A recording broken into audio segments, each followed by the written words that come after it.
Hey guys, it's Paradise, and I'm sure you've heard the news that Greyzone Warfare will be growing and expanding as time goes on with new content, but you may not know exactly what's going to be updated and added in. So in today's video, we're going to cover all of the new information that we have about the upcoming plans for Greyzone, meaning you get an idea of the overall vision of what the final release version of the game will look like. We're really enjoying Greyzone Warfare and can see that it has a ton of potential to be something special, but even if you are enjoying something, you have to know how it can be improved, especially for something that's in early access. With that being said, it would be great to know how you are feeling about Greyzone at the moment, as we've seen people all over the place commenting on it, with some people absolutely loving it and others hating. Also, it would be nice to know what improvements you would like to see in the game. So let's take a look and jump into how the devs are planning to unleash the potential of this game, and in a recent post on the Discord, the developers have outlined some of the changes coming to Greyzone. The post was titled Early Access and Beyond, and started with the overall goal of the early access period, stating that Greyzone Warfare is a long-term project that we will continue to evolve until we deliver the ultimate gaming experience. We will release regular updates featuring new content, expanding the world building, adding new weapons and gear,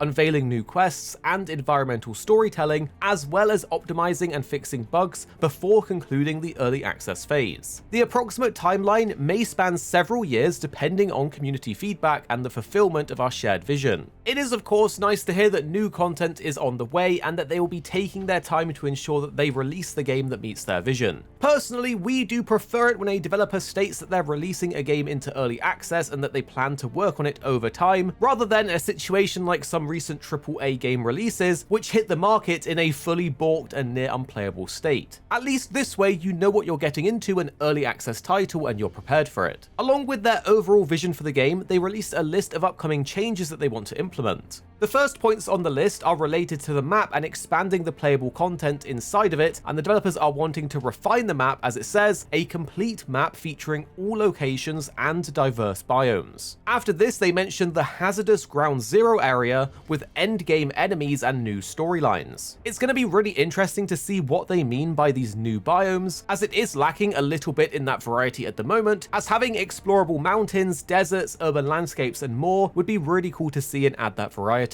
We would love it if there were more secret bases and things to discover in between the spaces of the current locations on the map, because a lot of that area is more like unused space. I'm sure many of you guys are just as excited as us to see what Ground Zero really holds and what the plans are for that area of the map when it comes to endgame stuff, and when you consider the fact that Ground Zero is right in the middle of the map and thus between all factions, it means everyone's going to be vying for control over it and to get that juicy loot. Another massive feature related to the environment and atmosphere of the game that they're planning to add in is actually a dynamic weather system and an accelerated day and night cycle, which will work in conjunction with the AI, as the devs want the AI to have different types of reactions based on the enemy type, situation, the time of day, and the weather. The AI is definitely one of the weaker parts of Greyzone Warfare at the moment, so it'll be really nice to see the AI adapt to the environment and not just beam you down from 10 miles away without clear line of sight and without even having a scope. It will be pretty crazy to move through one of these high-level zones, which is already quite intense, but when you factor in time of day and things like rain, it's going to be even more dodgy to move through these environmental spaces, especially in tier 3 loot zones.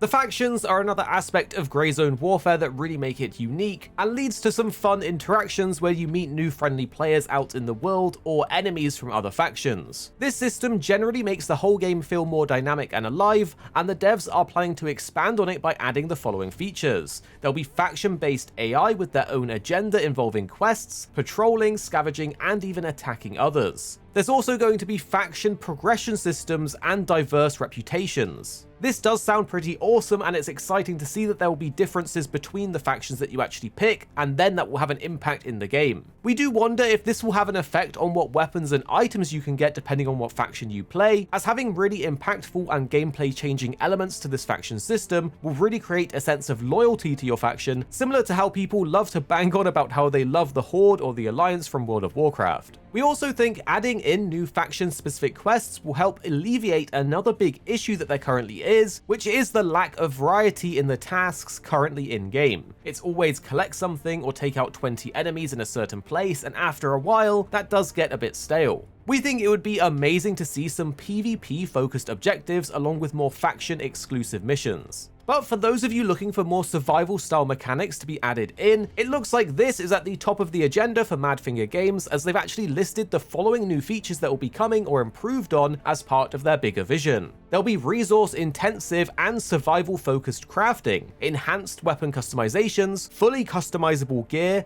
as well as complex trading systems for players. Now personally, we love all of these suggestions, and crafting will definitely add another aspect to the game and an extra chase for the player to be incentivized to find rare items out in the field so they can craft those cool things to use or for a certain mission objective. This, combined with a trading system, will definitely add more depth to the game and hopefully assist players, as even now people are trading on the official Discord offering guns for cash or even keys, so this will help alleviate that and make it easier to do in game. Hopefully Madfinger Games are really thinking about how this could be abused, because whenever there's a trading system involved, there will always be bad actors trying to take advantage. So I'm hoping that they are really planning and thinking about how to countermeasure this within the game. On top of this, they do plan to add a customizable hooch, which will be a player-based quarters for those of you to have a little place called home. We aren't quite sure how we feel about this next one, so please do tell us what you think down below, because they're planning to add the following: a unique skill system based on the player's achievements, not grind. It is of course cool to have a progression system for our characters to add a bit more depth, but normally you get those benefits from things like attachments and gear out in the world rather than skill. There isn't enough information to know exactly what they're planning to do with this, so we'll have to wait and see what exactly they have in store when it comes to some of these features. Drop a like if you've enjoyed this roundup and subscribe for more daily gaming videos, news and guides.